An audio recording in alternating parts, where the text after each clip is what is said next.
there, James Teddy here. Sorry I haven't been posting a lot of videos, life has kind of been happening, but today I decided that I was going to make a video because tomorrow is the 2-month anniversary of going on testosterone, and also on Friday I get to go to Comicon, so like, all this cool stuff is happening, and I just kind of wanted to record that, both for my own benefit and for anybody who cares. Yeah, so basically I'm really excited because my voice is really dropping. My, speaking voice is definitely lower than when I started off. And, you know, my range has been, very slowly moving down. I can't sing the high parts of the Schuyler Sisters anymore, which is sad, but also cool. Yeah, so that's pretty interesting, and I've started this project, so I'm recording all the, female parts from One Day More from Les Mis, in kind of my, higher voice, and then as my range drops, I'm going to be singing all the male parts, and then I'm going to edit them all together, so eventually I'll probably have a video or some sort of audio recording of myself singing all the parts to One Day More, stuck all together with some cool technology, and I think that's going to be really interesting to listen to. As far as Comic-Con goes, there's 3 days at Emerald City Comicon in Seattle. If you're there, definitely, come get a picture. People have done that last year, and it was really cool because, I'd worked really hard on my cosplay, and I got to meet some of my Tumblr followers, and that was pretty interesting. And what I'm going to do is, the first day I have a big group of people, and we're all going to be Harry Potter characters. So the first half of the day, we're going to be the Marauders. We have Remus, Sirius, James, and Peter, which is going to be really cool, and I think we're going to be joined by Tonks as well for the first half of the day, and then for the second half we have Tonks, I'll be Draco, of course, and we'll have a Teddy Lupin and a Harry Potter, and I think our group is going to have a Velma with us as well, so if you're into Scooby-Doo, she will be there as well, fun crossover moment. Yeah, so that's going to be really, really exciting, and basically what this video is going to be is just me trying out some different cosplay stuff, running my quick change. I just wanted to, record it for myself, and then also I figured to make an interesting video. So yeah, that's what this is gonna be. Let's get started. Okay, so the first thing that I'm going to do is obviously, have my base costume ready. I'm starting out as a Gryffindor Remus Lupin, so I'm going to put on my white button-up, my tie, my sweater, and just some black pants for that. However, because I don't have a bunch of time to, do detail-y stuff to go from Remus to Draco, I'm also going to do my Draco hair under my wig. So I'm just going to start off, kind of slicking it down and getting that rich asshole look that Draco rocks. So here we go.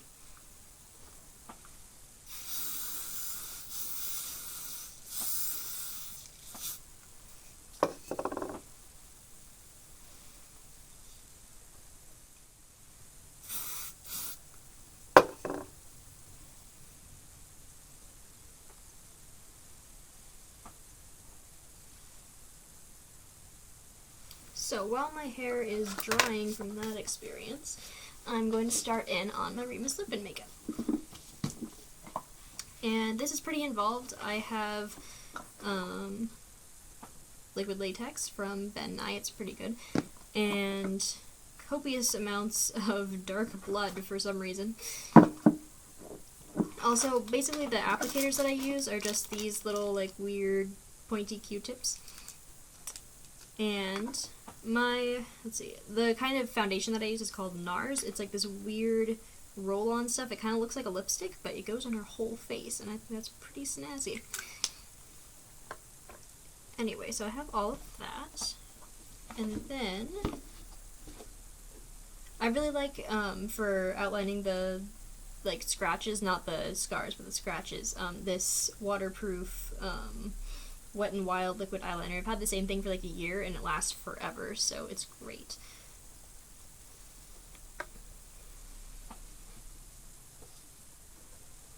Also, you're going to need a couple of brushes to apply everything. And my personal favorite thing in the entire universe, my Ben Nye Special Effects Kit. What I'm going to start with is the scars, because they take a little bit of time to actually dry. So, great thing about latex is that it likes to stick itself closed. Anyway, the latex that I use does come with its own, weird kind of applicator, but I find that that is not as exact as I need it to be, so I do prefer to use these. And these ones came with a kit, but you can really buy them at any drugstore. They shouldn't be too expensive. And basically what I do is, for this I'm going to use the rounded end of the double-ended Q-tip. And I'm going to go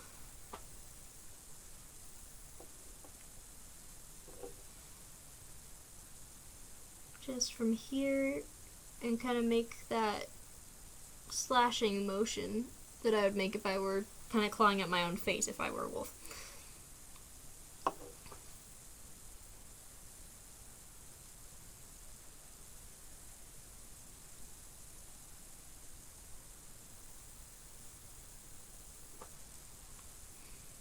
And if you find that they're becoming a little bit too wide, you can just use the other end to kind of redirect it and clean it up a little bit.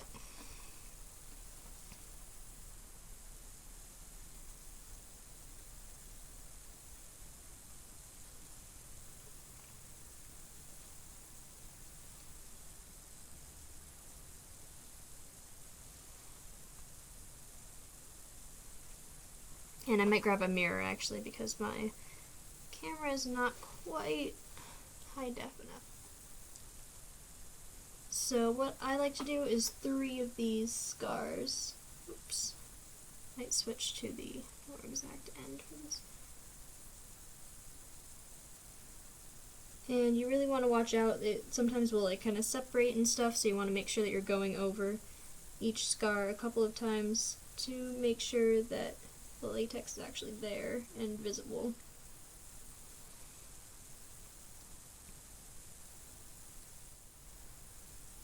This one is always easier because you've kind of gotten used to the feel of the latex. Also, please be very aware if you're trying to do this on your face, that if your eyes get super sensitive or like start to sting or something, you should probably stop. Because you may be allergic, and it's really not worth causing an allergic reaction on your face to do this. I have pretty sensitive skin, but for some reason the latex just doesn't affect it like that. Yeah, but if you definitely, start to notice a rash or something, like, just peel off the latex. Cosplay is pain, but it shouldn't be that painful. Alright, so there we go, and I'm going to let those dry while I do the rest. Alright, so next what I'm going to do is, I like to put kind of a cut on my cheek because I think it looks cool. And also because, you have like old scars but also like a fresh thing, so it has that kind of like, oh, he's always getting beat up kind of feel. Here we go. Alright, so I'm going to take this and I'm going to outline where I want the new cut to be.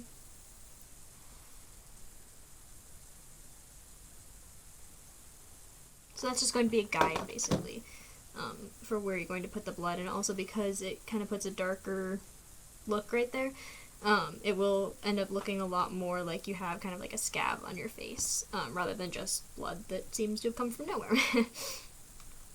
So here is my Ben Nye Dark Blood Aged and Oxidized that I use. And once again, I'm just going to be using one of these kind of weird pointy applicators, and this part can be a little bit tricky because the blood is a lot runnier than the latex. So you really want to make sure that you're being careful because you don't want to get it all over everything, unless you're playing like some sort of crazy mass murder or something, in which case, barrel of blood everywhere. Also, it tastes really good, so don't drink the blood. It is rather expensive. And watch for drips, once again, because also if it gets all over your face, it takes forever to get it off.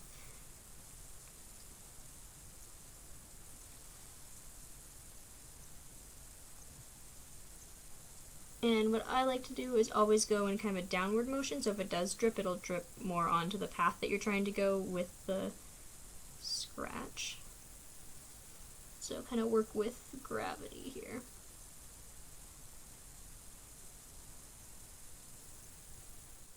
As you can see, it's kind of building up. It does take a while to get it there, though.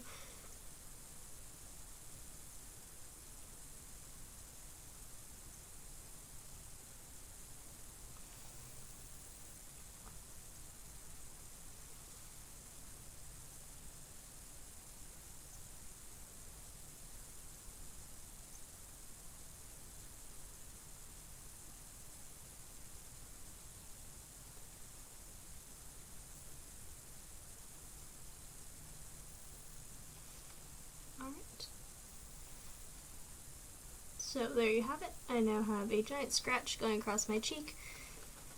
Also, that's kind of a trick that I've been using because I cannot contour for the life of me, but if you put that there, then you end up with a much more pronounced kind of cheekbone thing going on there, so it makes, you know, that kind of wan look happen a little bit more. Alright, so now what I'm going to do is the kind of shadowing and shading around my eyes. And usually I would do some sort of black eye with like a stipple and stuff, but because I have to switch to Draco Malfoy, I'm not going to go like all out with like black eyes and stuff. I'm just going to make it look like I'm a little bit sick. And the color that I like to use is this one. I believe it is called Bruise. And kind of the trick with this, I find, is to go with the natural coloring of your eyes. So if you have like, you know, kind of a bag under your eye, you can see it. And it's going to be like much kind of purpler or kind of pinker up here, and then it's going to dissipate as you get out. So you're going to start here and then shade out from there.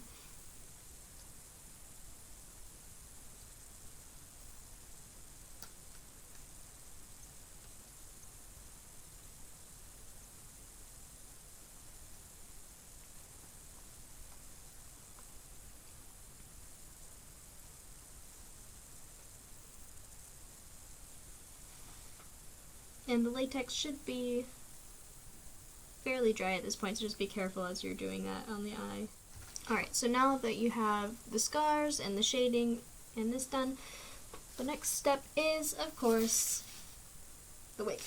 Alright, this is my favorite part because I love messing around with my hair. And as you can see, I've got my hair somewhat damped down. I might put in some more product for Comicon actually, just to make sure that it's secure. And then what I'm going to do is just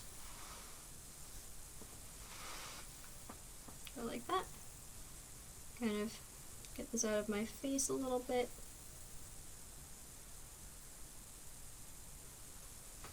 And there we go. Remus Lupin. So this is how I'm going to be for the Marauders group part of Friday for Comicon, and I think that it's worked out pretty well. And then next what I'm going to show you is how I do my quick change from this into Draco Malfoy. Okay, so during Comicon I'm not going to be carrying around my gigantic container of makeup. Obviously that would be a huge pain, but I am going to be carrying around my Slytherin uniform. So basically what I'm going to do is like a really fast quick change in their quick change area that ECCC has like set aside for us crazy 2 things a day cosplayers. And I'm just going to like rip off this costume and put on the Draco Malfoy one. So what that's going to look like is just me taking this off and putting it in my backpack. As you can see, my hair is already slicked back, which is great for putting on the wig and also just great in general for the, you know, cosplay. And then what I'm going to do is just peel off the scars. Also, I didn't do it because I only have 1 tattoo, but I got a, you know, one of those, like, wash-off temporary tattoos of the Dark Mark, and I'm going to put that on the morning before I go to the Comicon. And then I will roll up my sleeves, so I'll have the Dark Mark when I'm Draco, but you won't be able to see it because I have long sleeves for this cosplay when I'm Remus.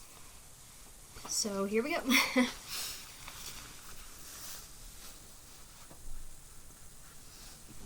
So once I have everything off, I have kind of just the base costume for any Hogwarts student.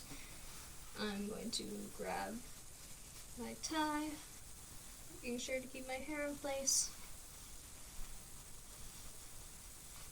and have to adjust it to make sure that it works, and then I'll flip my collar down like this. Beautiful. And for this one I also have robes, which is great. But first I'm going to need to put on the vest, and I also have this awesome prefect badge that I got at the movie studio tour in London.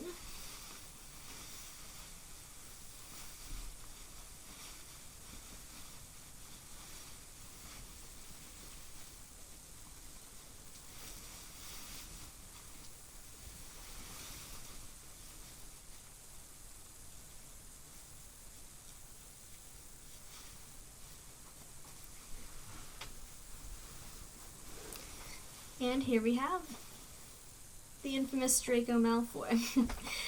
This is also the cosplay that I'm going to use on Sunday because the Phelps twins are going to be there, and my friend Sarah and I are going to go get our photos taken with them as Hermione and Draco, which is kind of exciting.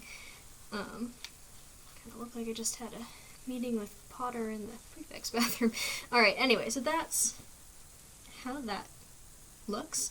And as you can see, I've kind of perfected that quick change. It does not take very long, and I'm very excited because that means that I can spend my whole day in 2 different cosplays without having to worry about the change taking a bunch of time, and I can just go and, like, buy fan art I don't actually have money for and just have a good time. And I'm really, really excited. Emerald City Comicon is a super cool con. I've been going for a long time. As you can see over here, I have, like, all my passes from the con. I've met Leonard Nimoy once, and yeah, it's just a really fun time. So I'm really looking forward to that. And I'll probably make another video about my experiences at the con with some photos and videos and stuff from that. So definitely stay tuned for Marauder shenanigans. Anyway, thanks for watching. Again, I'm James Teddy, and you can always follow me at Stop Calling Me Apollo or Game Marauders on Tumblr. See you next week.